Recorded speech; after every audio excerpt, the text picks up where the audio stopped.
Jésus, commence à réaliser qu'il est là. Il est au milieu de nous, il est là parmi nous. Commence déjà à élever, élève ta voix.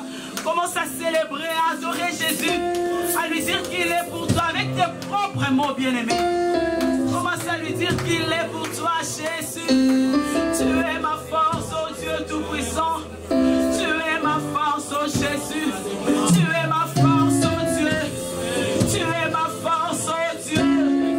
Tu es ma force, oh Jésus. Merci Seigneur, merci Jésus. Merci Seigneur, abrite-moi. Merci Seigneur.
Changer. S'il avait transformé l'eau en vin, il est capable encore aujourd'hui dans ta vie.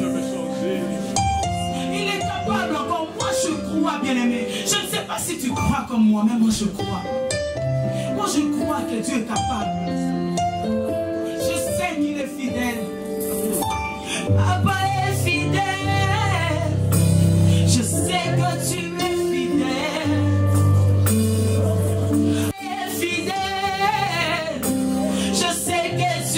Fidèle. Papa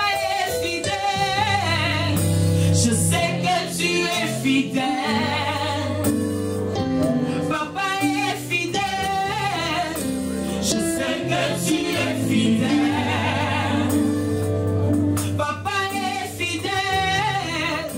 Je sais que tu es fidèle. Oh, Jésus est fidèle. Je sais que tu es fidèle. Papa est fidèle. Je sais que tu es fidèle. Fidèle, fidèle, fidèle.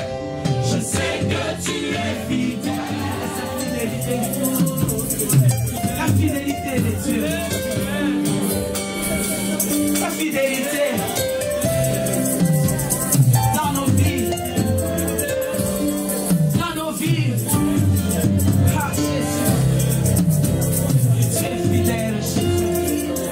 Je sais que tu es fidèle. Je sais que tu es fidèle, Jésus. Je sais que tu es fidèle. Je sais que tu es fidèle, Jésus. Je sais que tu es fidèle au roi de roi. Je sais que tu es fidèle. Toujours derrière ta parole, Jésus. Tu es fidèle, fidèle, fidèle. Tu es fidèle, Jésus. Tu es fidèle, Jésus. Tu es fidèle au roi de roi.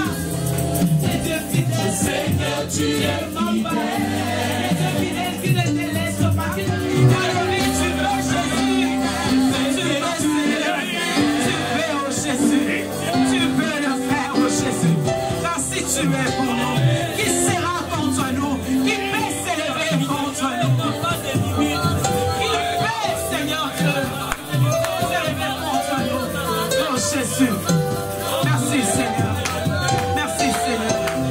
Nous élevons ton nom, oh Jésus. Ah Jésus. Merci Seigneur pour ton amour. Merci Seigneur pour ton amour. Merci pour ton amour, mon Dieu. Nous disons que tu es le Dieu qui nous a sauvés. Tu es le Dieu qui nous a changés. Tu es le Dieu qui nous a transformés. Tu es le Dieu qui nous a fait du bien. Qui nous fait toujours du bien, Seigneur. Moi, tu me fais du bien, Seigneur. Tu es toujours si près de nous, Seigneur, pour nous faire du bien. Bien-aimé, Dieu est toujours près de nous.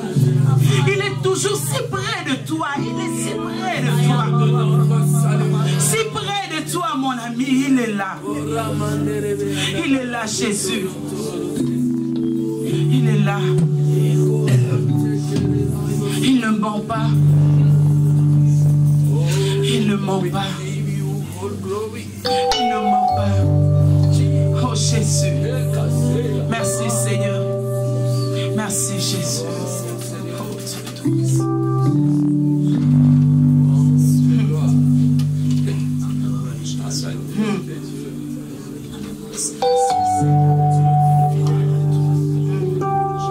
Dieu. Le puissant guerrier, le Dieu fort dans le combat. Le Dieu fort dans le combat, oh Jésus. Le Dieu fort dans le combat, oh Jésus. Le Dieu fort dans le combat, oh Dieu.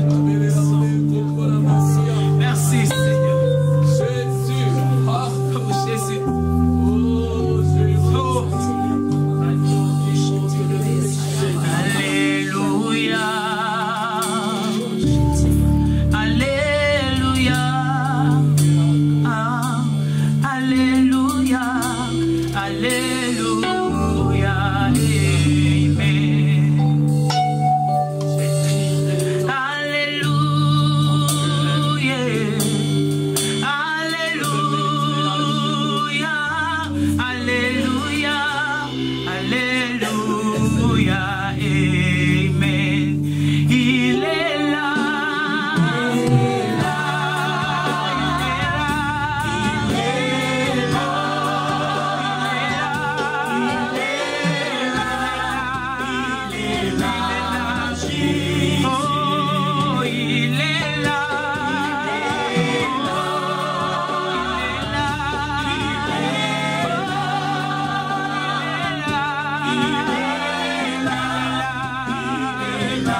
C'est lui qui tient la clé de ma vie. Il est mon roi, il est mon roi, il est mon roi Jésus. C'est lui qui tient la clé de ma vie. Il est mon roi, il est mon roi, il est mon roi Jésus. Il est mon roi.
C'est lui qui nous aime, Jésus. C'est lui qui nous a sauvés, Jésus. C'est lui qui nous a sauvés, oh Dieu Tout-Puissant. Qui s'est donné de sa vie pour nous, oh Jésus. Merci Seigneur pour ton amour pour nous, oh Dieu. Merci pour l'œuvre de la croix, oh Jésus. Voilà pourquoi je ne crains plus rien. Je ne crains plus rien, Jésus. Je n'ai plus peur de rien, Seigneur. Car c'est toi qui m'as sauvé, qui m'as changé, qui m'as transformé, oh Dieu. Tu nous as sauvés, Seigneur. Tu nous as sauvés, oh Shiloh. Tu nous as sauvés, Jésus. Tu nous as sauvés, aimés. Tu nous as aimés, Jésus. Et Dieu qui nous a aimés. Oh Jésus. Merci pour ton amour, oh Jésus. Oh, Jésus m'a aimé.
Il est ici, il est ici, il est ici, il est ici, il est ici, il est ici, il est ici, il est ici, il est ici, il est ici, il est ici, il est ici, il est ici, il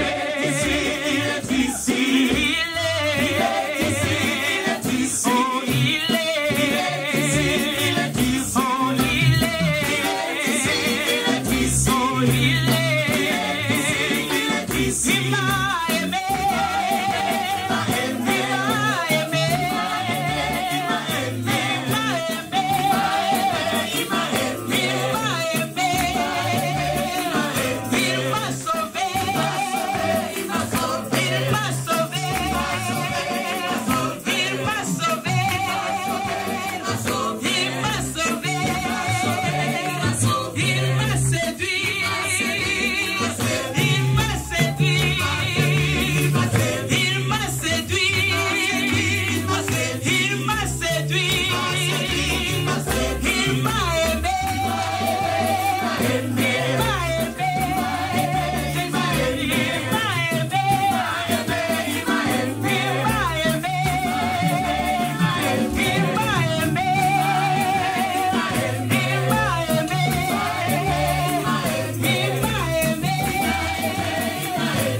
il m'a touché, il m'a touché, il m'a touché, il m'a touché, Jésus-Christ, il m'a touché, il m'a touché, il m'a touché, il m'a touché, il m'a touché, il m'a touché, il m'a touché, il m'a touché, il m'a touché, il m'a touché, Jésus-Christ, il m'a touché, il m'a touché, il m'a touché, il m'a touché, il m'a sauvé, il m'a sauvé, il m'a sauvé, il m'a sauvé, il m'a sauvé, il m'a sauvé, il m'a sauvé, il m'a sauvé, il m'a sauvé, il m'a sauvé, il m'a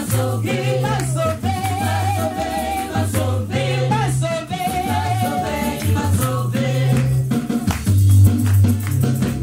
Il m'a sauvé.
Tu nous as attirés, oui, ta lumière nous a attirés. Ta parole dit, Seigneur, personne ne vient au Père si le Père nous l'attire. Tu nous as tous attirés. Nous qui étions dans les ténèbres, Seigneur, ta lumière nous a attirés à toi. Aujourd'hui, nous sommes tes enfants. Aujourd'hui, nous marchons dans la paix, dans la bénédiction, parce qu'il y a quelqu'un qui a payé le prix. Jésus-Christ a payé le prix à la croix pour que je sois sauvé, pour que je sois justifié, pour que je sois lavé de mes fautes. Oh Seigneur, c'est un privilège que j'ai. C'est un privilège que j'ai ce matin de me tenir devant toi pour que le nom est adoré, que célébré. Merci pour tout ce que tu as fait pour moi. Merci pour l'œuvre de la croix, oh Jésus. Merci parce que tu as pris ma place. Oui, c'est moi qui méritais de mourir. Parce que, oui, je suis né pécheur. Oui, parce que mes yeux ont vu des choses qu'il ne fallait pas voir. Parce que j'ai fait des choses qu'il ne fallait pas que je fasse. Parce que, oui, j'ai hérité de la malédiction de mes parents. Parce que, oui, c'est moi qui méritais la mort. Mais tu as dit non, mon fils, je vais prendre ta place. Tu es mort à la croix pour moi, pour mon frère, pour ma soeur. Tu as porté ce fardeau. Comme un agneau, comme un abattoir, tu n'as pas murmuré. Tu l'as accepté. Pour que moi je vive. Pour que moi je sois sauvé. Pour que les liens de la malédiction soient rompus. Oh, quel privilège j'ai ce matin. Quel privilège j'ai d'être appelé enfant de Dieu. D'être héritier de Jésus, co-héritier de Christ. D'hériter des promesses d'Abraham. Moi qui n'étais rien, aujourd'hui je suis ton enfant. Oh Seigneur, comment ne pas t'aimer? Comment ne pas te remercier? Comment ne pas te louer? Comment ne pas t'adorer? Comment me taire? Comment me taire? Non, je ne peux pas me taire. Non, non, non, non, non.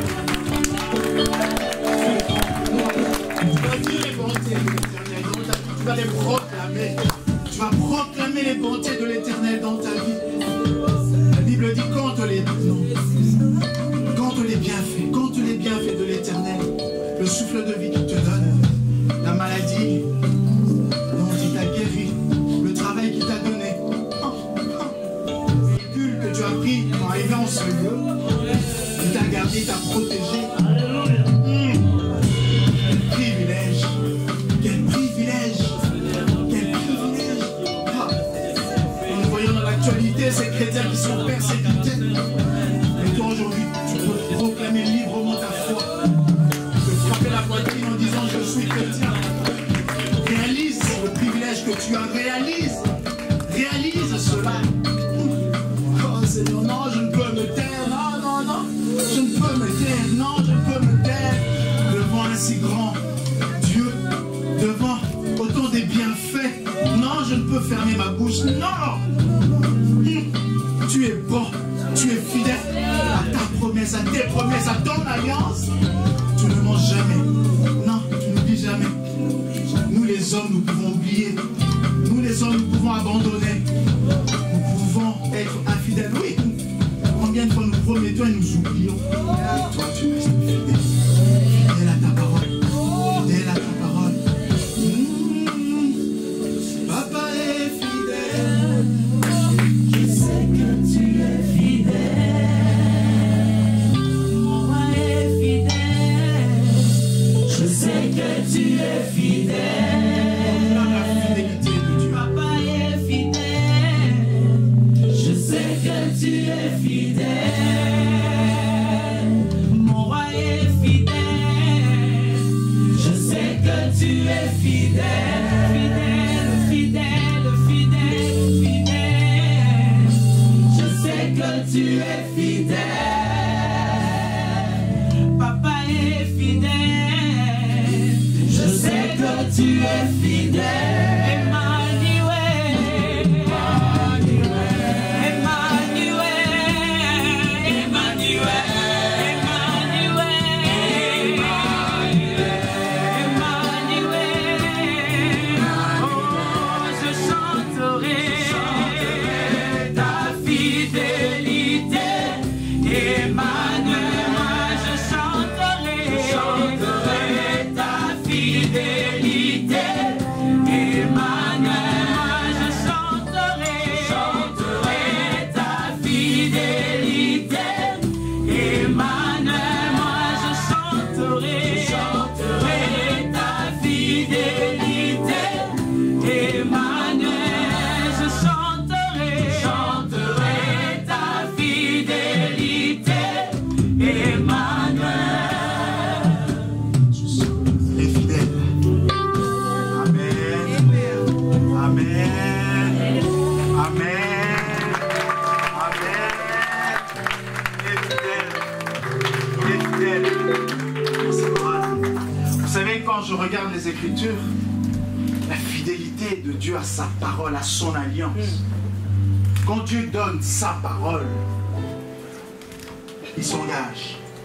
Il engage sa parole. Il ne peut renier à sa parole. Il ne peut renier à ses promesses. Il a promis à Abraham. Il a dit en toi, les nations seront bénies. Et aujourd'hui, nous vivons ces choses. Quand nous rentrons, quand nous allons dans les Écritures, toutes les paroles qui ont été prononcées ont été accomplies. Aucune des promesses de l'Éternel, aucune parole qu'il prononce ne revient à lui sans avoir produit ses effets. Si tu as prononcé une parole sur ta vie, ta famille, tes projets, il est fidèle. Il l'accomplira. Alléluia. Il a fait ses promesses. Elles se sont accomplies. Si aujourd'hui dans les Écritures, nous n'avons pas encore vu l'accomplissement de certaines promesses, soyons simplement patients. Ces choses finiront par arriver. Alléluia. Il a promis à Abraham une descendance. Abraham a voulu aider Dieu. Il a eu Ismaël. Non, non, là, j'avais dit, de ta femme Sarah sortira. Isaac est arrivé. Alléluia. Dieu ne ment jamais. Toutes les promesses. Plus de 400, 500 ans Ésaïe a prophétisé sur l'arrivée de Christ. J'imagine les gens qui lisaient, ils se disaient, mais c'est quoi ces histoires? Une vierge qui va enfanter? C'est quoi? C'est du charabia. Ce sont des choses incompréhensibles. Plus de 400 ans après, Christ est arrivé, né d'une vierge. Ces choses se sont accomplies. Alléluia. Le jour de la Pentecôte, les gens n'ont rien compris, mais ce sont des choses qui ont été annoncées. Vos fils et vos fils prophétiseront, ils auront des songes, des miracles vont se réaliser. Quand ils lisaient ces choses, ils disaient, mais c'est quoi ça? Ils parleront en d'autres langues. C'est quoi ces histoires? Mais le jour de la Pentecôte, de la chambre haute, ces choses se sont accomplies. Alléluia. Jésus-Christ a dit, je m'en irai, mais je ne vous laisserai pas orphelins. Le Saint-Esprit viendra et vous serez mes témoins. 40 jours après, le Saint-Esprit dit, ces choses se sont accomplies. Dieu reste fidèle. Alléluia. Quand la Bible nous dit, quand nous répétons ici, dimanche après dimanche, soyons prêts, Jésus revient bientôt. Ce ne sont pas des paroles en l'air. Alléluia. Ce ne sont pas des paroles en l'air. Comme ça, en un clin d'œil, nous allons tous disparaître. Si du moins nous sommes en ordre. Si tu n'es pas encore en ordre, attention, la trompette va sonner. La trompette va sonner. C'est ici qu'il y a eu le témoignage de cette personne sur autoroute. Il a vu une personne qui faisait de l'autostop. C'est ici que le témoignage a été fait? Non? Il y avait une personne qui roulait et sur autoroute, il a vu une personne qui faisait de l'autostop. Il s'est arrêté. Lorsqu'il s'est arrêté, il a pris la personne, il lui a dit, mais tu vas où comme ça? Bref, la personne s'est assise derrière. Il a repris la route. La seule parole que la personne à l'arrière a prononcée, c'était « La trompette est prête à sonner. Le Seigneur est prêt. » Il n'a pas compris le message. Il regarde dans le rétroviseur, la personne a disparu. Il se range. Ça s'est passé en France, je pense. En Allemagne, voilà. Donc papa, vous avez certainement entendu ce témoignage. C'est vrai, c'est contemporain. Aujourd'hui, de nos jours, la personne se met de côté. Il touche sa tête. Il ne comprend pas. Il dit, attends, j'ai vu un mirage ou quoi?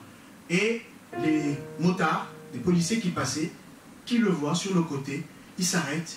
Ils disent, monsieur, ça va? Vous avez un problème ou quoi? Il a dit, non, si je vous raconte, vous n'allez pas me croire.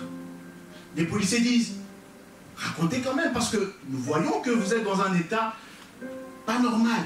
C'est quoi le problème? On peut appeler les ambulances. Et il raconte son histoire. Et les policiers étaient devenus tout blancs, tout pâles. Et finalement, c'est lui qui pose la question au policier. Vous allez bien? Les policiers disent, c'est la énième fois que nous écoutons ce message. Et il y a eu autant d'automobilistes qui ont reçu ce même message de la même manière. Jésus revient bientôt. Amen. Sommes-nous prêts? Sommes-nous prêts? Alléluia. Est-ce que nous sommes prêts? Est-ce que nos vies sont en conformité avec les Écritures, avec la parole du Seigneur? Marchons-nous en nouveauté de vie? Ou est-ce que nous venons simplement à l'église parce qu'il faut venir, je suis chrétien, dimanche je dois y aller? Par un certain conformisme ou légalisme. Jésus revient. Mettons nos vies en ordre. Amen. Amen. Ce matin, le pasteur n'est pas là. Il est à Arlon. Il va prêcher. Il est allé prêcher à l'église du frère Carlos. Son nom de famille, j'oublie. Calombo. Voilà. Il vous salue. Et ce matin, c'est moi qui ai cette lourde responsabilité d'apporter la parole, de nous entretenir. Mais avec la grâce du Seigneur, les choses iront bien. Amen. Donc supportez-moi ce matin. Amen. Supportez-moi ce matin. Que Dieu vous bénisse. Il paraît que c'est la fête des mamans ce matin. Aujourd'hui, c'est la fête des mamans. C'est vrai. C'est juste. Où sont les mamans? Où sont les sœurs? Une très bonne fête. Est-ce qu'on peut acclamer nos mamans, nos sœurs?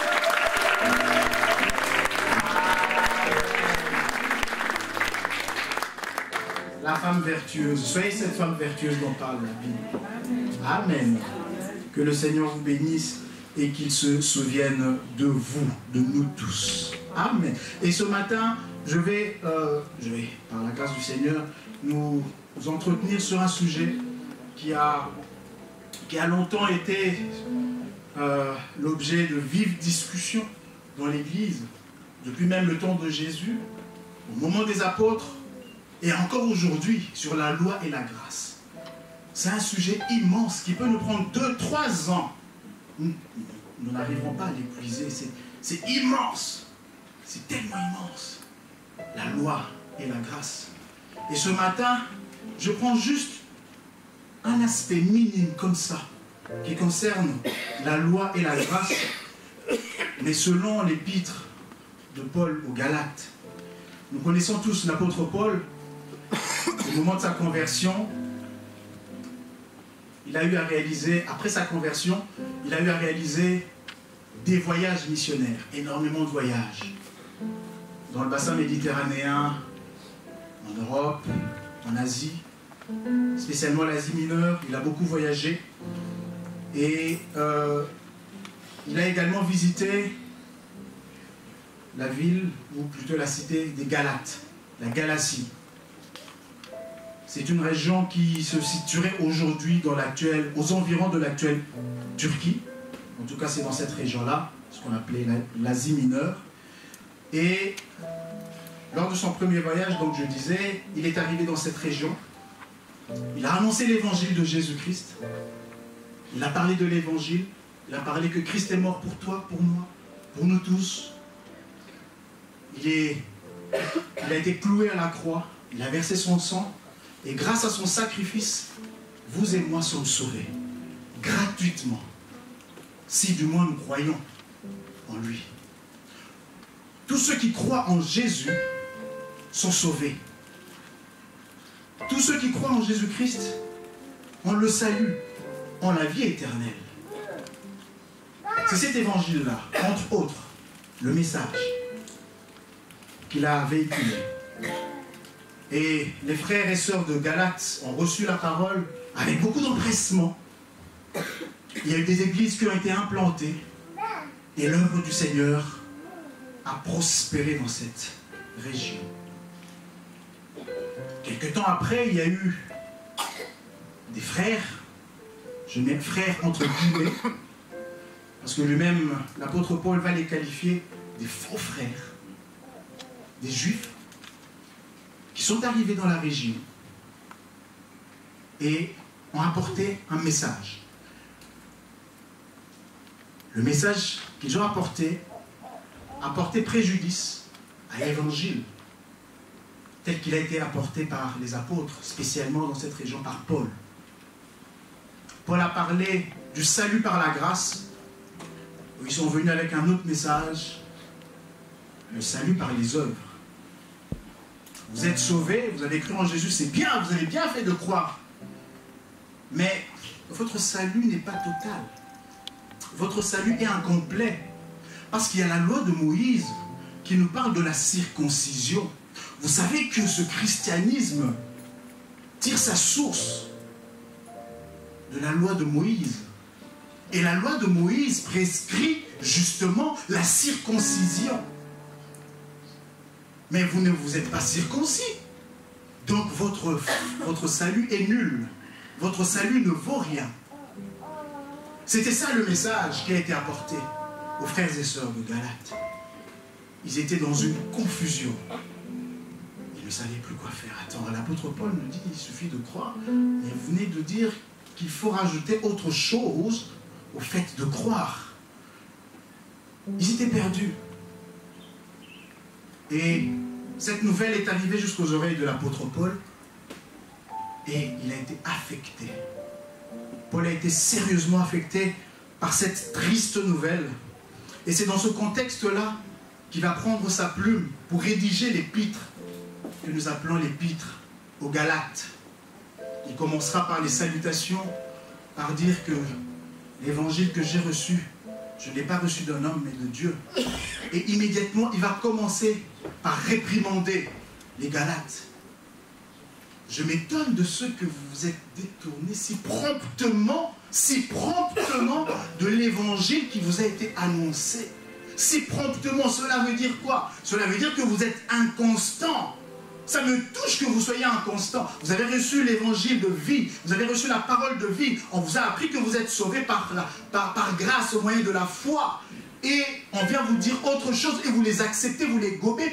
Tout est oui et amen, vous êtes inconstant. Comment vous vous détournez si promptement de l'évangile de vie, de paix que vous avez reçu? Et il était dans un de ces états pas possibles. Lisez à la maison tout l'épître de Galates. Vous allez comprendre et réaliser la tristesse, les inquiétudes de Paul par rapport à ses faux frères, par rapport à ces fausses doctrines qui sont rentrées dans l'église par des faux frères. Et avant d'aller plus loin dans le message, nous allons essayer de voir ce que la loi de Moïse dit par rapport au fait d'appartenir au peuple élu de Dieu. Et ensuite, nous allons voir ce que l'Évangile dit par rapport à nous, qui sommes devenus enfants de Dieu. Que dit la loi de Moïse? D'abord, avant la loi de Moïse, Dieu a fait une alliance avec Abraham. Il dit, Abraham, tu viens, je veux que tu quittes ton pays, ta patrie, et que tu ailles vers le pays que je te montrerai. Abraham a accepté. Dieu lui a dit, de toi sortira une grande descendance. Je ne vais pas rentrer dans les détails. Abraham a eu Isaac. Isaac a eu Jacob. Jacob, dont le nom a été changé en Israël. Abraham, Isaac, Jacob. Et de Jacob sont sortis 12 tribus. Les 12 enfants de Jacob. Les 12 enfants d'Israël. C'est ce que nous appelons les 12 tribus d'Israël. Et c'est à eux, sous Moïse, que la loi, si j'ai envie de dire l'alliance, les promesses de l'Éternel se sont codifiées ou formalisées dans ce qu'on appelle, les Juifs appellent la Torah, la loi. Il ne s'agit pas d'une loi, mais il s'agit de plusieurs lois, de plusieurs prescriptions, de plusieurs ordonnances contenues dans un seul document qui est appelé la loi. Pourquoi la loi au singulier? Pour marquer simplement le caractère unique et indivisible de la parole de Dieu. Amen. Nous aujourd'hui, nous utilisons la Bible et nous la considérons dans son unité, l'Ancien et le Nouveau Testament. Nous ne retranchons aucun verset, aucun chapitre, même si cela peut nous faire mal. On n'y rajoute rien non plus. Nous la considérons dans son entièreté, dans sa totalité, dans sa globalité. Alléluia. C'est la parole de Dieu. De la même manière, dans l'Ancienne Alliance, on parle de la loi. Violer une de ces prescriptions, une de ces ordonnances équivalait à violer toute la loi. Vous comprenez que c'était pas facile. Il suffit de voler un stylo, faire un petit larcin, comme on dit. Un petit larcin, personne ne m'a vu. J'ai tué personne. C'est comme si tu avais tué. Idem. Alléluia. Amen. Alléluia. Amen. Il y avait donc cette première chose. La deuxième chose, Dieu avait exigé à Abraham, ainsi qu'à sa descendance, d'avoir un signe extérieur distinctif. C'est quoi? La circoncision. Ah, on en vient. La circoncision.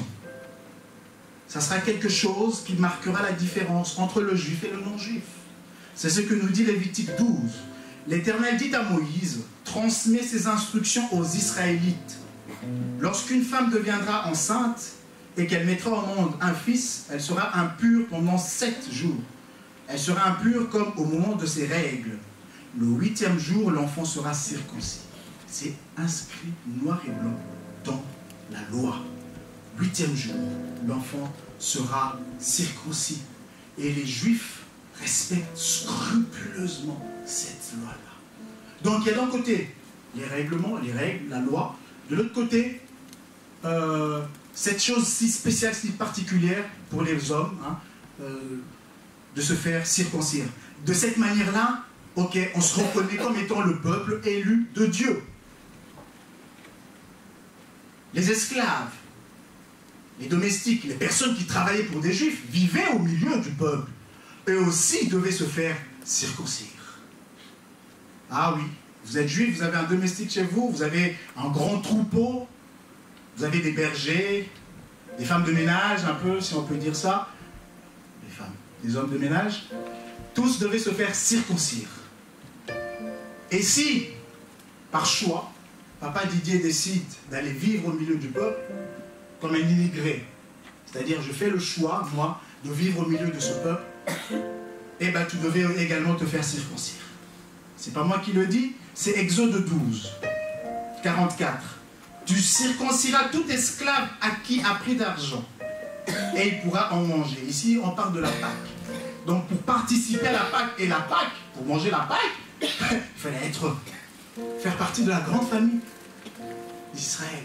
Donc pour manger la Pâque, n'importe qui ne pouvait pas la manger. Il faut faire partie du peuple. L'immigré et le salarié étranger n'en mangeront pas. On ne la mangera que dans la maison. Vous n'emporterez pas la viande à l'extérieur de la maison et vous ne briserez aucun de ses os. Toute l'assemblée d'Israël célébrera la Pâque. Si un étranger en séjour chez toi veut célébrer la Pâque de l'Éternel, tout homme de sa maison devra être circoncis. Vous lisez comme moi? Vous lisez comme moi? Alors il pourra s'approcher pour célébrer et il sera comme l'Israélite. Voilà, il va s'identifier à l'Israélite à partir du moment où il est circoncis. Donc, c'était quelque chose de très important. J'insiste dessus parce que ça va nous aider à comprendre la suite du message. Pour faire partie, il y a cet élément-là, la circoncision. La circoncision. Et ça revient, ça revient, ça revient. Il y aura une seule loi pour l'Israélite et pour l'étranger en séjour parmi vous. Donc nous pouvons en déduire que la circoncision était, d'un côté, le rejet de tout ce qui était, entre guillemets, considéré comme impur. Parce que la petite peau qui est retirée, c'est un peu comme une impureté. Et cette impureté, une fois retirée, te donne l'accès à participer, à adhérer à la grande famille d'Israël, des enfants du peuple élu. Deuxième, c'était le signe de l'alliance sacrée. Ceux qui n'étaient pas circoncis, ben, c'était des incirconcis, donc ils ne font pas partie de l'alliance. Alléluia. Alléluia. Jusque-là, c'est clair? On peut avancer? Alors, il y a des commentateurs qui disent que les Juifs ont accordé une si grande importance à la circoncision qu'ils estimaient que la circoncision devrait se faire même le sabbat. Même le sabbat, oui, même le sabbat. Et il y a un proverbe juif qui dit « La circoncision chasse le sabbat ». Le frère Adam, le jour où vous irez encore une fois en Israël, est-ce que vous pourrez vérifier ce proverbe? La circoncision chasse le sabbat. Vous savez que le sabbat, c'était le jour sacré, le jour de repos. Aucun ouvrage ne devrait se faire, ne doit se faire le jour du sabbat. Tout le monde est au repos. Mais à cause de la circoncision, les Juifs disaient « Non, non, non, si le 8e jour tombe le jour du sabbat, désolé, la circoncision supplante le sabbat. Et on va faire la circoncision. » Et ils accordaient une importance très, très grande à cet acte-là que nous appelons donc la circoncision. Maintenant, nous venons maintenant au Nouveau Testament. Au Nouveau Testament, qu'est-ce qui se passe? Il se passe que Jésus-Christ, en arrivant, il vient, dans ses échanges même avec les Juifs, qui estiment que Jésus ne respecte pas le sabbat. Jésus fait ceci, Jésus fait cela, il va dans les champs, il mange les épis avec ses disciples, il va manger, il passe à table sans pour autant laver ses mains, sans se purifier, ainsi de suite. Alors on lui pose 10 000 questions, mais Jésus leur dit, mais attendez, je ne suis pas venu pour abolir la loi, je suis venu pour l'accomplir. Cela voudrait dire que l'interprétation parfois qui était faite de la loi n'était pas toujours conforme avec la pensée initiale de Dieu. Il y a eu des traditions, des pratiques qui sont installées au cours des siècles et qui ont supplanté l'observance de la loi de l'Éternel. Et c'est la raison pour laquelle Jésus-Christ, parfois, il leur disait, qu'est-ce qu'il est écrit dans votre loi? Vous venez me poser la question, mais qu'est-ce qu'il est écrit? Qu'est-ce qu'il est écrit? Mais rentrez dans la loi, lisez-la. Jésus-Christ lui-même, il a respecté la loi. Vous vous souvenez quand il a guéri les lépreux? Qu'est-ce qu'il leur a dit? Allez vous purifier, allez vous présenter devant les sacrificateurs pour constater. Mais c'est une prescription de la loi. Mais voici que Jésus-Christ, un jour, il entre dans le temple, dans Luc 4. Il dit, l'Esprit du Seigneur est sur moi parce qu'il m'a oint, il m'a consacré par onction pour annoncer la bonne nouvelle aux pauvres. Il m'a envoyé pour guérir ceux qui ont le cœur brisé, pour proclamer aux prisonniers la délivrance et aux aveugles le recouvrement de la vue, pour renvoyer libres les opprimés. Et c'est cette phrase qui nous intéresse ce matin. Pour proclamer une année de grâce du Seigneur. Amen. Proclamer une année de grâce du Seigneur. Amen. En fait, c'est pour inaugurer une nouvelle ère. L'ère de la grâce. Amen. Alléluia. L'ère de la grâce. Nous allons les développer dans quelques secondes. Ensuite, il roula le livre, le remit au serviteur et il s'assit. Tous ceux qui se trouvaient dans la synagogue avaient le regard fixé sur lui. Alors il commença à leur dire, aujourd'hui, cette parole de l'Écriture que vous venez d'entendre est accomplie. Qu'est-ce qui est accompli? L'année de grâce. L'année de grâce. L'année de grâce. Alléluia. Amen. En d'autres termes, nous vivons, ok, il y a la loi, mais il y a une nouvelle ère. La loi qui était l'ombre des choses à venir, aujourd'hui c'est l'accomplissement. Des choses que vous ne compreniez pas, des choses qui étaient un peu bizarroïdes pour vous. Certaines pratiques que vous étiez en train de faire. Mais aujourd'hui, c'est une autre lecture, beaucoup plus spirituelle. Des choses que vous étiez en train de faire tous les jours, au quotidien, chaque sabbat, chaque dimanche, et ainsi de suite. Cette parole est accomplie. En ce qui concerne le salut, Jean 1 nous dit ceci, le verset 12. À tous ceux qui l'ont reçu, à ceux qui croient en son nom, à ceux qui croient en son nom, il a donné le pouvoir de devenir enfants de Dieu, lesquels sont nés ni du sang, ni de la volonté de la chair, ni de l'homme, mais de Dieu. Donc, si tu crois, en ce moment-là, tu deviens enfant de Dieu. Ok. Donc, pas besoin de circoncision. Non. Alléluia. Amen. Je ne suis pas juif. Ok.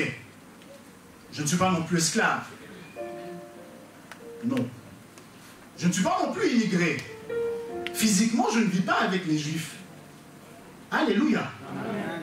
Mais je fais partie des enfants de Dieu, du peuple de Dieu. Comment? Simplement en croyant au Fils de Dieu. Ah, c'est donc ça. Oui, c'est ça. Si tu crois au Messie, si tu crois au Fils de Dieu, oui, tu deviens enfant de Dieu. Papa Adam revient souvent en disant, nous étions, comment tu dis, les nations. Inconnus, loin. Oui, oui, effectivement. Mais par la grâce du Seigneur Jésus-Christ, nous sommes devenus des enfants de Dieu, héritiers des promesses d'Abraham. Pas besoin de circoncision. Simplement, si je m'appuie sur cette parole. Mais je n'arrête pas là, je continue. Jean 20 me dit ceci, verset 31. Et ces choses ont été écrites afin que vous croyiez que Jésus est le Christ. Le Christ qui veut dire le Messie, le Fils de Dieu. Et qu'en croyant, vous ayez la vie en son nom. Nous avons tous lu la même chose. Que nous ayons tous la vie en son nom. Donc si tu crois, oui, tu auras la vie en son nom. Là non plus, je ne dois pas de circoncision. Romains 10, 9. En effet, si de ta bouche, tu déclares que Jésus est Seigneur, et si dans ton cœur, tu crois que Dieu l'a ressuscité des morts, tu seras sauvé. Car celui qui croit dans son cœur, Dieu le déclare juste. Celui qui affirme de sa bouche, Dieu le sauve. Cette version, nous la connaissons tous. J'ai lu une autre version. C'est en croyant du cœur qu'on parvient à la justice. Et c'est en confessant de la bouche qu'on parvient au salut. selon ce que dit l'Écriture. Alléluia. Amen. Je vais m'arrêter ici. Nous pouvons continuer. Je ne veux pas de circoncision. Cela veut dire que dans la grâce, dans la nouvelle ère que nous appelons l'ère de la grâce, nous n'avons pas besoin de passer par la circoncision physique, plutôt une circoncision spirituelle. La nouvelle naissance, la conversion, abandonner son ancienne vie. Oui, là on est d'accord, mais pas de circoncision physique. Alléluia. Amen. Or, ceux qui sont venus à Galate parlaient de la circoncision physique. Mais vous ne vous êtes pas circoncis physiquement, alors il y a un problème. Votre salut est à moitié assuré. Et c'est comme ça que l'apôtre Paul était très en colère. Il était très en colère, il n'était pas d'accord. Il a dit, mais non, ce n'est pas le message. Ce n'est pas le message que Jésus nous a apporté. Non, non, non. C'est si simple. Oui, c'est si simple que ça. Parce que de par nature, l'homme est religieux. L'homme cherche des... Il aime bien des situations compliquées et bizarres. Quand on te dit, frère, sœur, crois au Seigneur Jésus, tu vas être sauvé. Juste comme ça, je crois, oui. Que je confesse, et c'est tout, et c'est tout, et c'est tout, oui. Il est difficile. Si tu lui dis, emmène un mouton, un bélier, on va l'égorger. Tu emmènes de l'huile d'olive, tu emmènes de l'hysope. Il va se casser en mille morceaux pour apporter. Et là, il va se dire, pourquoi? Parce qu'en l'homme, il y a voilà, ce caractère-là religieux, on veut des cérémonies, alors que Jésus-Christ est venu avec des choses très simples, et on refuse cela. On aime bien les complications, nous les hommes, parfois. Dieu veut nous faciliter la vie. Il veut que nous passions de la vie de la mort, de la vie de la mort, de la mort à la vie, mais nous voulons des choses un peu bizarroïdes. Et le message a été pollué, le message de Paul, de l'apôtre Paul, des apôtres, par rapport à la nouvelle naissance, par rapport au salut par la grâce. On n'est pas sauvé par les œuvres. Ce n'est pas en posant des actes qu'on est sauvé. Ce n'est pas en donnant 5 fois sa dîme, en se frappant la poitrine, qu'on peut s'attirer la grâce de Dieu. Ce n'est pas en venant tous les dimanches, tous les vendredis, qu'on peut s'attirer la grâce de Dieu. Non, ce n'est pas par les œuvres. Nullement. Détrompez-vous, frères, sœurs. Si vous êtes ici à l'église et que vous vous identifiez à un chrétien par le fait de venir tous les dimanches ici, si vous n'avez pas accepté Christ comme Seigneur et Sauveur dans votre vie, vous nous accompagnez. Vraiment, vous nous accompagnez. Vous êtes vraiment à côté, passez-moi le terme, à côté de la plaque. Je suis très sérieux. Venir dimanche après dimanche à la borne ou à une église X ou Y ne fait pas de vous un chrétien. Cela ne fait pas de vous un enfant de Dieu. Ce qui fait de vous un enfant de Dieu, c'est de se dire, j'abandonne mon ancienne vie. Sincèrement, je regrette. Je pleure sur mes fautes, sur mes péchés. Seigneur Jésus, pardonne-moi. Je veux que tu sois le maître de ma vie. Je veux que tu conduises ma vie. Je veux que toi seul sois le maître. Je ne veux plus être le maître de ma vie. Parce qu'il n'y a eu que des dégâts. Dégâts sur dégâts. Regarde comment les conséquences. Quand tu conduisais ta vie seule ou quand tu conduis encore ta vie seule, tu penses maîtriser toutes les choses alors qu'il n'en est rien.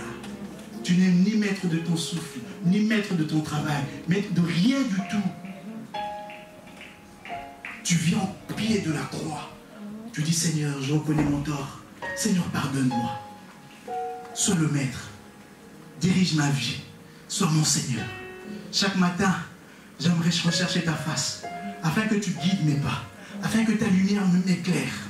Oui, je peux balbutier, mais je compterai sur ta grâce. Je compterai sur ta fidélité. Je ne veux plus guider ma vie seule. Saint-Esprit, aide-moi. Et petit à petit, ta vie va changer. Le matin, j'ai fait l'appel, j'ai demandé, il y a eu un frère qui vient tous les dimanches ici. Et il avait réalisé qu'il était loin de Dieu. Comme je l'ai dit tout à l'heure, ce n'est pas le fait de venir à la borne. Ce n'est pas le fait de grandir dans une famille chrétienne qui fait de toi un enfant de Dieu. Ce qui fait de toi un enfant de Dieu, c'est prendre la décision volontaire,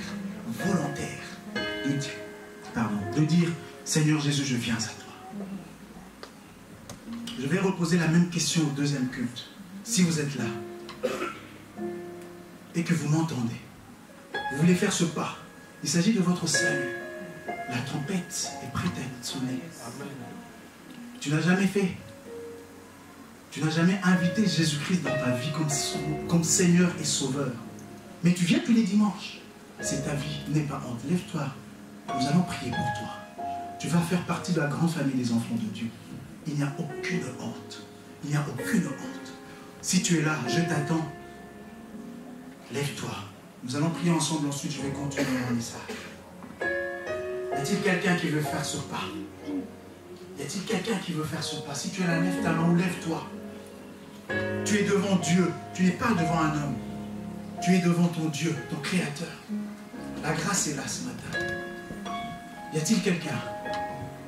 Merci ma soeur. Y a-t-il quelqu'un d'autre? Y a-t-il quelqu'un d'autre? Ok, c'est ton jour. Oh Seigneur, ma soeur s'est levée. Seigneur, tu la vois. Seigneur, je ne la connais pas. Toi, tu la connais, Seigneur. Ta parole l'a touchée. Ta parole l'a brisée. Seigneur, ma prière que tu puisses la changer. Aujourd'hui, elle a fait ce pas. Oui, elle a bravé la honte. Elle a bravé la foule. Oh, merci Seigneur pour ces sœurs qui se lèvent. Merci Jésus. Merci. Merci Jésus. Alléluia. Seigneur, tu les vois. Il y a une grande fête dans le ciel. Merci Seigneur. Tu as dit dans ta parole, Seigneur, pour une âme, tu laisserais les 99. Tu les laisserais. Parce que s'il fallait mourir rien que pour elles, tu allais le faire. Jésus, merci. Parce qu'aujourd'hui, Seigneur, elles font partie de la grande famille des enfants de Dieu. Mais si vous allez répéter après moi, Seigneur Jésus, j'ai entendu ta voix. Je réponds Amen. J'ai mené la vie toute seule. Et ce jour, je veux que tu conduises ma vie. Je renonce à Satan. Je renonce à ses mauvaises œuvres. Je renonce à ma vie passée. Et je me remets à toi. Je confesse que tu es mon Seigneur. Je confesse que tu es mon Maître. Prends la place, toute la place. Saint-Esprit, remplis-moi de toi. Inonde mon cœur de toi. Change ma vie. Apprends-moi à marcher sur tes voies. S'il te plaît, Seigneur. Merci de m'accepter. Merci de m'agréer. Merci, Jésus. Vous pouvez reprendre vos places.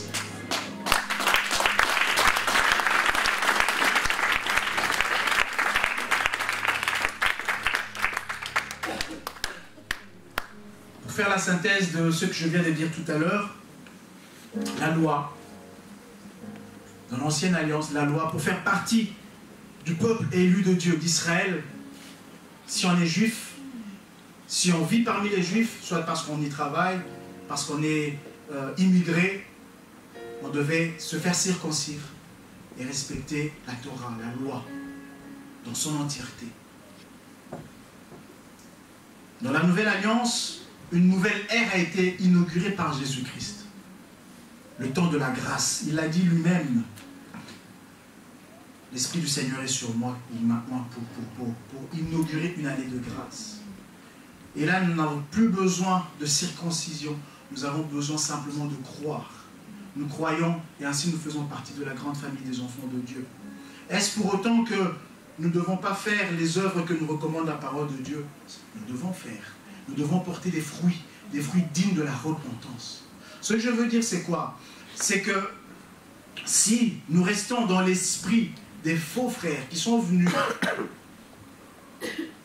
voir nos bien-aimés de la Galatie, cela voudrait en quelque part dire que nous pouvons gagner notre salut par nos propres efforts. Là, Dieu n'y est même pas. C'est par nos propres efforts. Nous posons certains actes. Nous réalisons certaines œuvres pour nous attirer la faveur de Dieu et ainsi mériter la grâce, mériter le salut.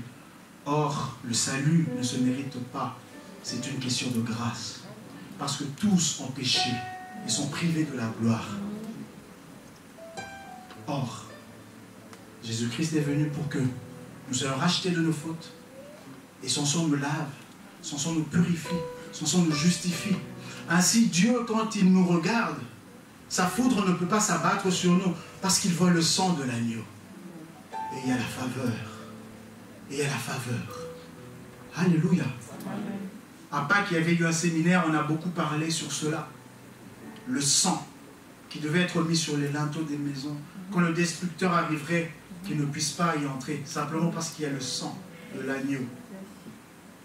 Ainsi, une personne qui croit en Christ, la colère de Dieu ne s'abat pas sur lui, parce qu'il y a le sang de Jésus qui crie. Seigneur, tu as vu ce que j'ai fait à Golgotha? C'est pour lui aussi. Et ainsi, nous pouvons entrer dans le Saint des Saints. Le jour où Christ est mort, il s'est passé quelque chose d'extraordinaire. Le temple du voile s'est déchiré. Qu'est-ce qui s'est passé? D'abord, il y avait, juste pour revenir 2 secondes sur le culte sur le temple, il y avait 3 parties. Il y avait le parvis extérieur où tout le monde pouvait arriver. Il y avait, tout le monde pouvait y être. Il y avait le lieu saint où il n'y avait que les sacrificateurs qui pouvaient exercer leur ministère, leur sacerdoce. Et il y avait la 3e partie qui était séparée avec un grand voile. Le saint des saints, le lieu très saint où le souverain sacrificateur y entrait une fois l'année. Et le jour où Christ est mort, ce voile s'est déchiré. Déchiré, comme pour dire, il n'y a plus que le grand sacrificateur qui a accès. Tous avons dorénavant accès dans le Saint des Saints, au travers du sang de Jésus. La nouvelle ère a débuté. En ce moment-là, le voile a été déchiré. Nous pouvons tous voir ce qui se passait. Oh, nous pouvons entrer. Seigneur, on peut? Oui, je peux. Seigneur, je peux? Oui, je peux. Oui, tu peux. Viens, mon fils. Viens, ma fille. Ne reste pas dans les parvis. Pourquoi tu restes là? Tu es maintenant un enfant. Tu n'es plus quelqu'un de l'extérieur. Tu peux entrer. Oui, je peux entrer. Oui, je peux. Oui, je peux. Je peux entrer. Oui, ne t'arrête pas dans le lieu saint. Viens jusque dans le sanctuaire, jusqu'au pied du maître. Oui, nous pouvons le faire. Aujourd'hui, c'est possible. Ce n'est plus réservé uniquement aux Lévites, aux souverains sacrificateurs. Du reste, ceux qui croient en Christ sommes tous des sacrificateurs. Amen. Amen. Nous sommes un sacerdoce royal, un peuple acquis. Et au travers du sang de l'agneau, nous pouvons pénétrer pour adorer, pour le louer, pour le service, avec amour, avec un cœur sincère. Alléluia. Non par légalisme, non, mais par amour.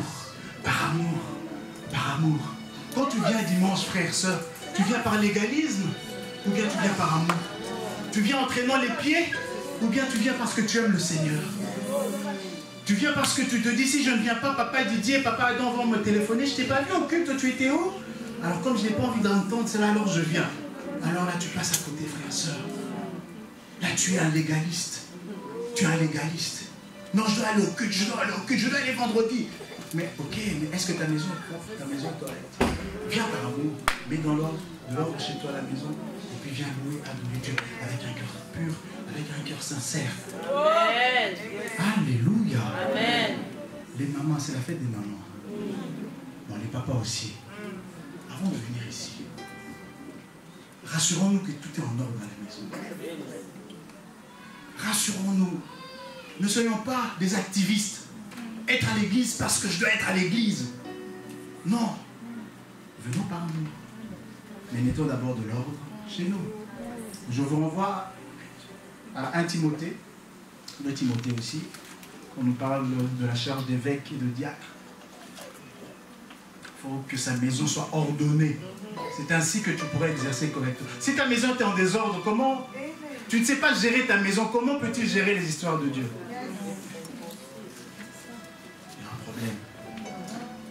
J'avais dit les mamans, j'ai dit les papas aussi. Les jeunes aussi.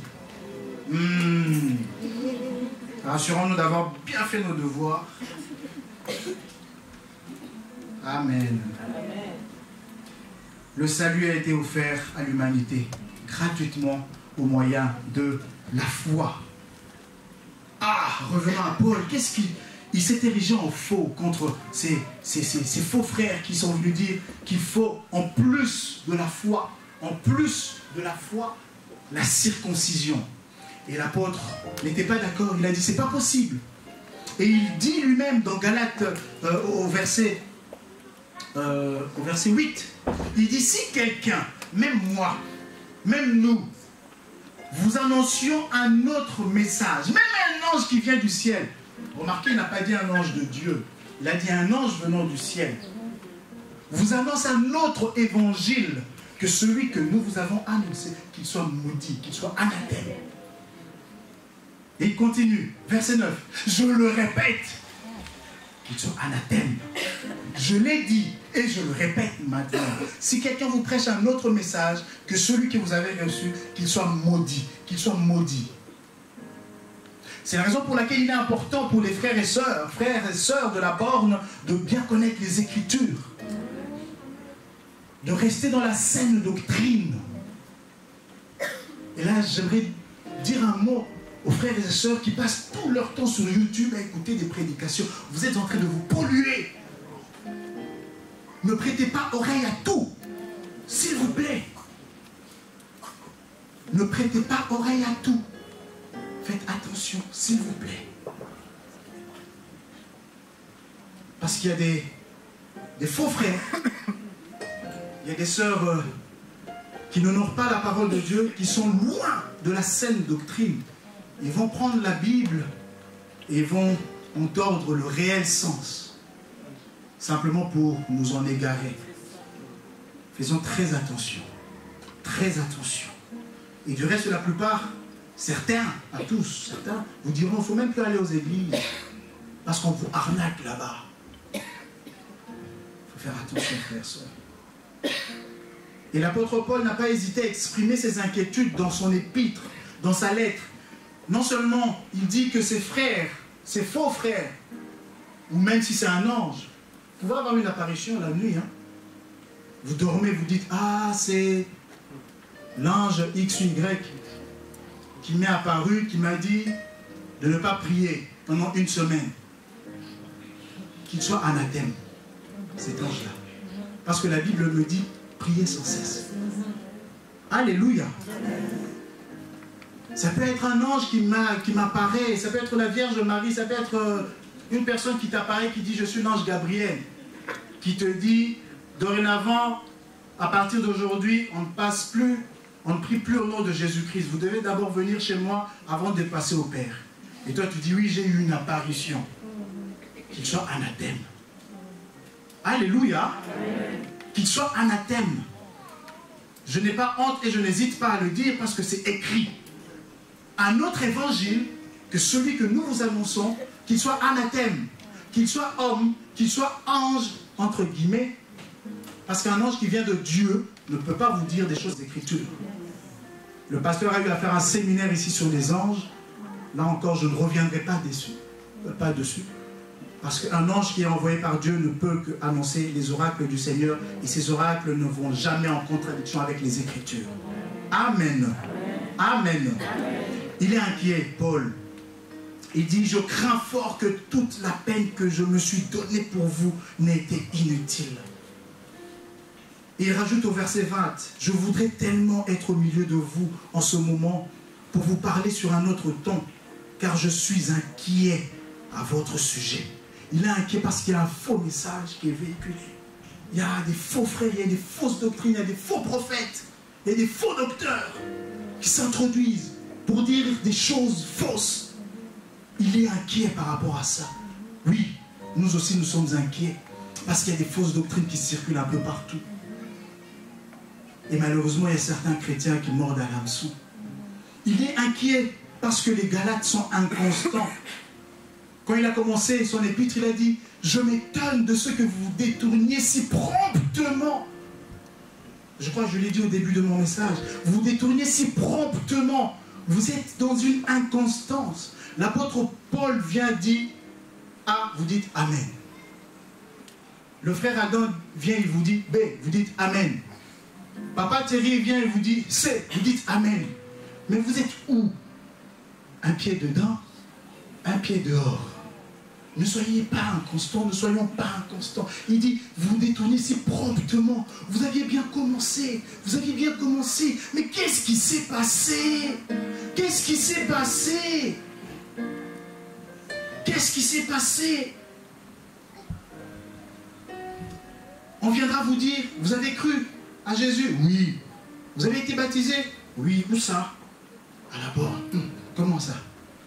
Tu t'es fait baptiser? Ben oui, alors on avait installé une piscine. Ça, c'est pas un baptême, ça. Il faut aller au Jourdain. Oh, mais pourquoi Jourdain? Jésus s'est fait baptiser au Jourdain. Tu dois aller.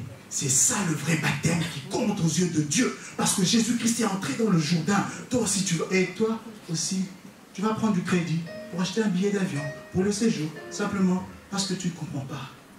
Tu vas te retrouver avec des dettes comme ça. Simplement parce que tu vas aller au Jourdain. Quelqu'un t'a dit, tu dois aller te faire baptiser au Jourdain. Mais si tu crois à ces choses, cela veut dire que ton baptême est nul. Cela veut dire que même ta conversion, elle vaut 0. Alléluia. Alléluia. Attention. Attention. Ne rajoutons rien aux Écritures. Certains pentecôtistes extrémistes viendront vous dire, vous ne parlez pas en langue. Non, c'est pas sérieux. Vous êtes sûr que vous vous êtes vraiment convertis? C'était où? À la borne. Ces gens-là qui parlent beaucoup français là. Non. Vous ne parlez pas en langue. Cela veut dire que vous n'êtes pas réellement convertis. Hein? Parce que quand vous êtes réellement convertis, vous devez parler en langue obligatoirement. Alors on remet en cause votre conversion, votre foi en Christ. J'ai déjà fait mon témoignage ici quand je me suis converti. Je n'ai pas parlé en langue tout de suite. Hein. Ça a pris des mois. Ça a pris un temps. Il y en a qui sont en Christ. Mais le fait d'être baptisé du Saint-Esprit peut prendre du temps. Mais cela ne met pas en cause votre foi. Cela ne met pas en cause votre salut. À partir du moment où tu crois en Christ, tu as ton salut. Maintenant, la Bible nous recommande d'aspirer aux dons spirituels. Nous devons être remplis parce que le Saint-Esprit nous aide dans notre faiblesse. Nous ne savons pas comment prier, nous ne savons pas comment demander, alors le Saint-Esprit nous aide. Il y a une onction qui dépose sur nous et les dons que Dieu a mis en nous peuvent en ce moment-là s'exercer. Nous pouvons travailler avec efficacité dans une dimension surnaturelle.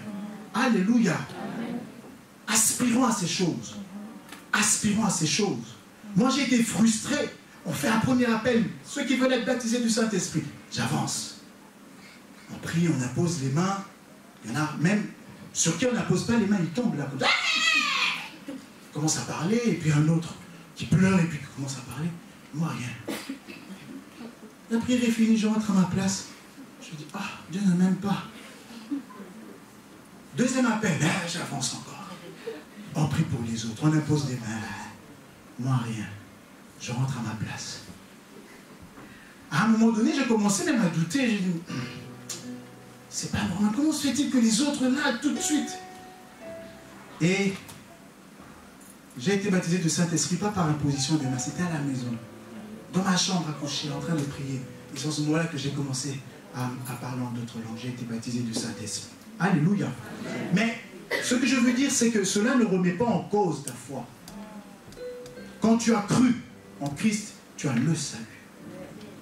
Mais aspire. Aspire. Avec le Saint-Esprit, ta dimension va augmenter. Le Saint-Esprit va t'emmener dans des dimensions autres. Tu ne comprendras pas. Parce que c'est lui qui prend la relève. Quand ton esprit, quand ton intelligence se fatigue, le Saint-Esprit dit, allez, je prends la relève. Allez, on y va. Alléluia. Alléluia. Et par là même, j'aimerais poser la question, alors, qu'est-ce qu'on dirait de ce brigand qui était avec Jésus-Christ à la croix? Quand Jésus lui dit, aujourd'hui tu seras avec moi au paradis, a-t-il été circoncis? Non. Alléluia. A-t-il été baptisé du Saint-Esprit? Non. Mais il a cru. Il a cru. Et son salut a été assuré. Poser certains actes bons, c'est bien de le faire.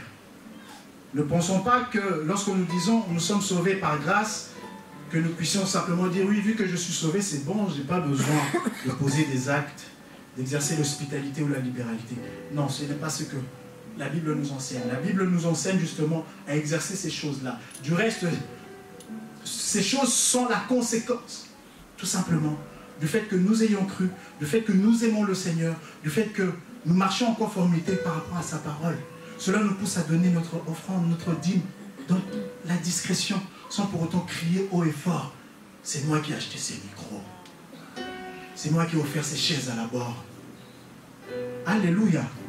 Tu n'as pas besoin de ça. Tu vas poser des actes par amour, parce que tu aimes le Seigneur. Tout simplement. Tu n'auras pas besoin de te frapper la poitrine. Posons des actes. Ne disons pas, oui, moi, comme je suis sauvé, je m'intéresse uniquement aux âmes. C'est bien. Mais si tu construis des écoles, tu construis des hôpitaux, tu fais des bonnes œuvres, non pour te faire voir, mais parce que tu aimes le Seigneur et tu aimes ton prochain, c'est un moyen d'évangélisation, frères et sœurs. Alléluia. Vous qui avez des projets, pensez-y. C'est un moyen par lequel le Seigneur peut toucher des âmes. Amen. Donc, les œuvres et les actes qui sont posés dans un cadre strictement légaliste n'ont pas de poids devant Dieu. Mais quand nous posons des actes avec tout notre cœur, c'est en ce moment-là que Dieu pose un regard favorable. Parce que c'est simplement la conséquence de notre amour pour lui. Nous nous souvenons de ce passage de Marc 12, 41 à 44, où Jésus s'est assis pour observer la manière dont les gens offraient leurs offrandes, donnaient leurs offrandes. Il y en a qui donnaient énormément, beaucoup, avec leur superflu, nous dit la parole de Dieu. Et il y avait une dame qui n'avait que quelques pièces. C'est tout ce qu'elle avait. Mais parce qu'elle aime le Seigneur, elle dit, je donne tout ce que j'ai. Et Jésus-Christ dit, Dieu a un regard favorable par rapport à cette femme, parce qu'elle a donné le nécessaire, tout ce qu'elle avait. Parce qu'elle aime Dieu, parce qu'elle aime le Seigneur. Mais les autres, ils ont donné du superflu. Ne donnons pas du superflu. Ne venons pas à l'église par légalisme ou par superflu, pour être vus, pour être entendus. Non. Venons, faisons ces choses par amour, parce que nous avons cru, parce que nous aimons le Seigneur, parce que nous voulons servir le Seigneur. Alléluia. Alléluia. Si nous sommes sauvés par grâce, c'est pour porter des fruits. Et comme je l'ai dit, des fruits dignes de la repentance. Quand quelqu'un est réellement en Christ, il porte des fruits dignes de la repentance. Galates 5, 22 nous dit, mais le fruit de l'esprit, c'est l'amour, la joie, la paix, la patience, l'amabilité, la bonté, la fidélité, la douceur, la maîtrise des soins. La loi ne condamne pas de telles choses. La loi n'est pas contre ces choses. Alléluia. Nous commençons à atterrir. Certains penseurs estiment que le message de l'apôtre Paul sur la loi et la grâce est contre, que Paul bafouait carrément la loi de Moïse. Non, non. C'est simplement parce qu'ils ont mal compris. L'apôtre Paul dit, la grâce, le salut, nous sommes sauvés uniquement par grâce, pas par les œuvres. On ne peut pas acheter le salut.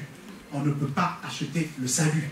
Ce n'est pas par les œuvres, mais simplement en croyant du cœur. Si Jésus-Christ était contre la loi de Moïse, il l'aurait dit. Jésus ne mâchait pas ses mots. Il l'aurait dit. Alléluia. Et il y a plusieurs passages dans les Écritures, je n'aurai pas le temps de les étayer. Vous, au contraire, vous êtes une race élue. 1 Pierre 2,9. Un sacerdoce royal, une nation sainte, un peuple acquis, afin que vous annonciez les vertus de celui qui vous a appelé des ténèbres à son admirable lumière. Vous qui autrefois n'étiez pas un peuple, et qui êtes maintenant le peuple de Dieu. Vous qui n'aviez pas obtenu miséricorde, et maintenant avez obtenu miséricorde. Alléluia. Par grâce. Par grâce. Et pour conclure, frères et sœurs, ma prière est que nous soyons tous constants dans notre marche chrétienne. Pas comme le bien-aimé de Galates. Parce que Paul a constaté qu'ils étaient inconstants.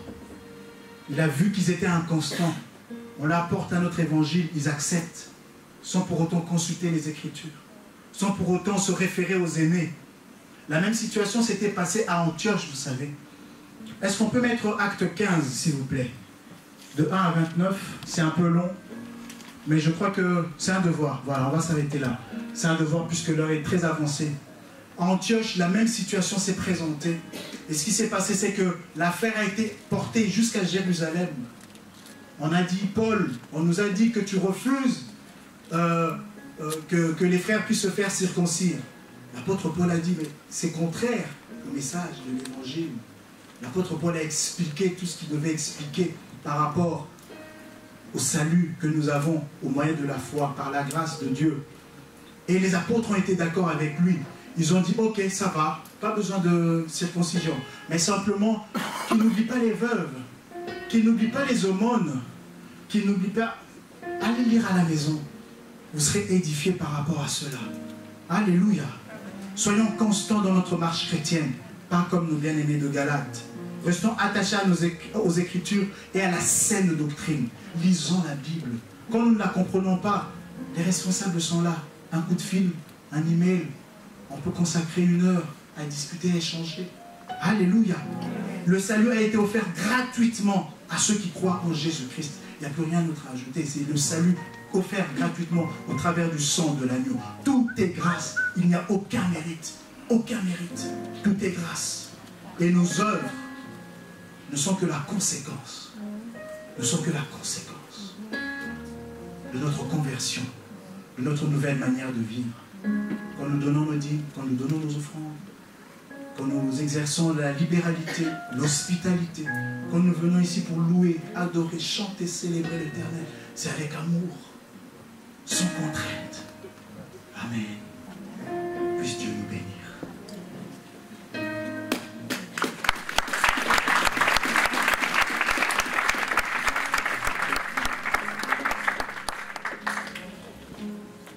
Rendons grâce au Seigneur.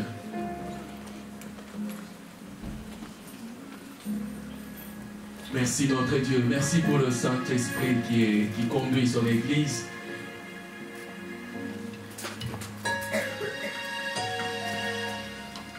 Oh, béni sois-tu, Seigneur.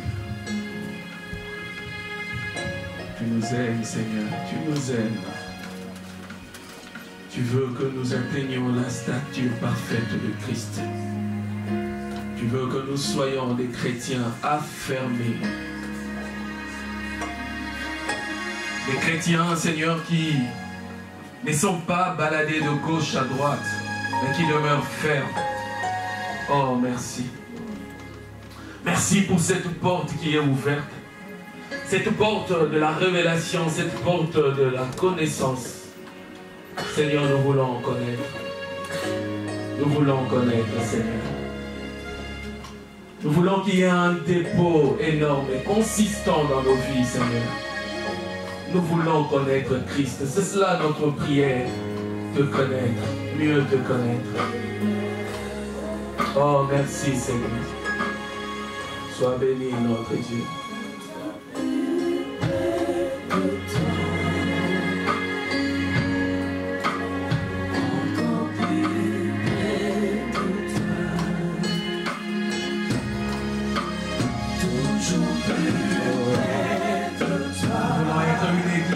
Plus proche de toi, une église qui ne se tient pas dans les parvis, mais une église qui va au-delà, une église qui entre dans le sein des saints. Oh, alléluia. Encore plus près de toi. Nous te désirons, Seigneur. Seigneur, nous te désirons. Nous te désirons. Nous te désirons, nous voulons être passionnés de toi. Nous voulons que ça soit une passion. Nous voulons être passionnés de Christ. Nous voulons te connaître, Seigneur. Encore plus près de toi. Ta révélation éclaire nos cœurs, Seigneur. Toujours plus près de toi. Donne-nous d'avoir part avec toi. C'est ma prière. Alléluia. Gloire au Seigneur. Que le Seigneur soit béni. Est-ce qu'on peut acclamer la parole de Dieu? Gloire au Seigneur. Gloire au Seigneur. La pâté de Dieu te bénisse. Que le Saint-Esprit soit glorifié.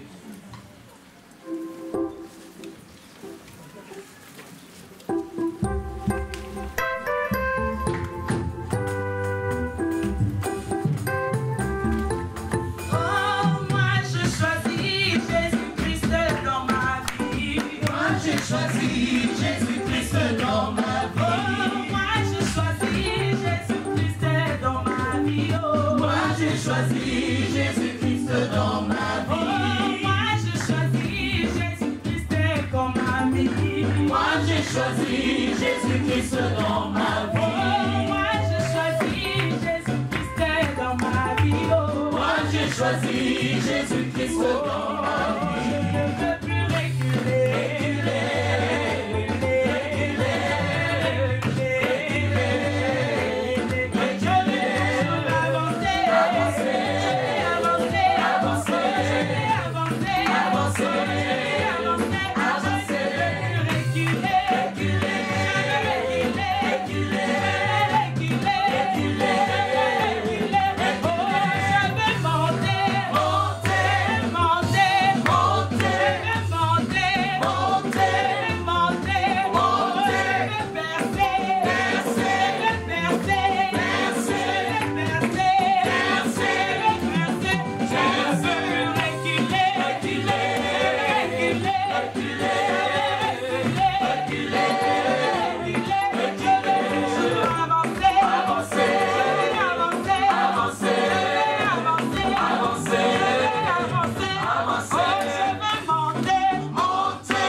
Seigneur.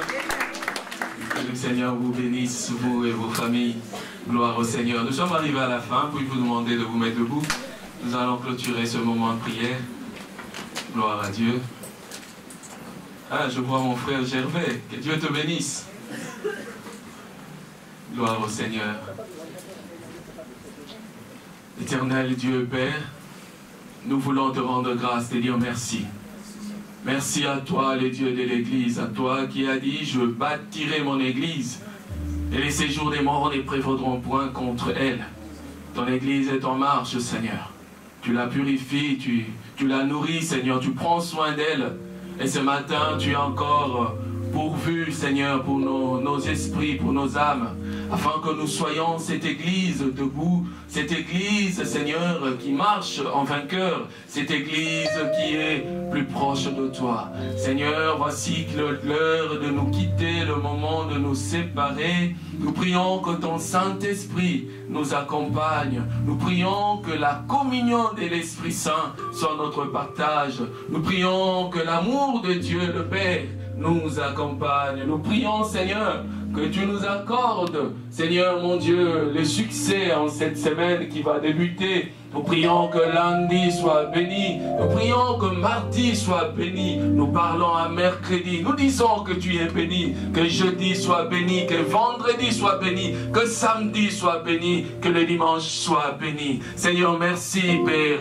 Et c'est que tu es avec nous. Tu as dit, je ne vous laisserai pas. Je serai avec vous. Merci d'être avec nous. Merci de nous accompagner en toutes choses et dans nos projets. Seigneur, laisse qu'en toutes choses, oh Dieu, que ta gloire seule, Seigneur, s'accomplisse dans nos vies. Jésus, à toi toute la gloire, à toi notre Dieu. Nous voulons te recommander le berger de l'église, Seigneur, le pasteur Hugues Arnaud Chisungu. Laisse que ta main soit sur lui, que ta grâce soit sur sa maison. Seigneur, merci, oh Dieu, de nous accompagner au nom de Jésus-Christ.